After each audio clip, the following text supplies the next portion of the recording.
கதை சொல்ல போகிறேன். கதைக்குள்ள போலாமா? ஒரு மரத்தில் 2 காக்கைகள் இருந்தன. அக்கா பேர் மீனா, தங்கை பேர் ஈனா. ஈனாவுக்கு தலைகணம் அதிகம்.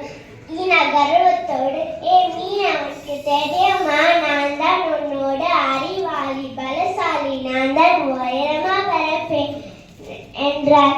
அதற்கு மீனா, அப்படியா, சரி ஈனா, நம்ம ஒரு போட்டி வச்சுக்கலாம். 2 பேரும் ஒரு பையை கழுத்தில் மாட்டிக்கொண்டு பறக்க வேண்டும். யார் உயரமா பறக்கிறார்களோ அவர்தான் வெற்றியாளர். தயாரா ஈனா என்று கேட்டார். ஈனாவும் தயார் என்றார்.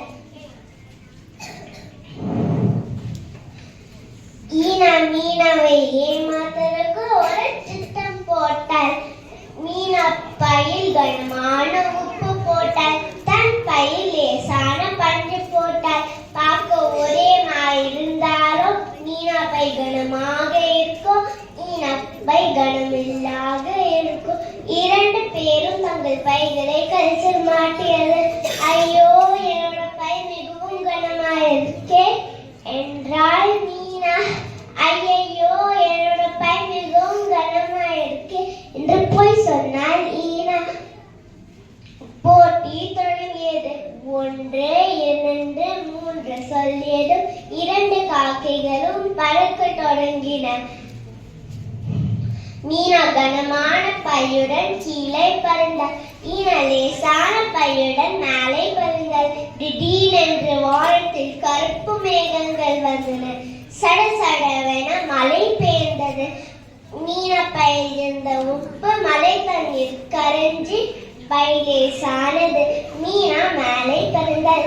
ஈனா கையில் இருந்த பஞ்சு மழை தண்ணீர் உறைஞ்சி பை கனமாகுது. ஈனா கீழே பறந்தாள். மீனா போட்டியில் வெற்றி பெற்றாள்.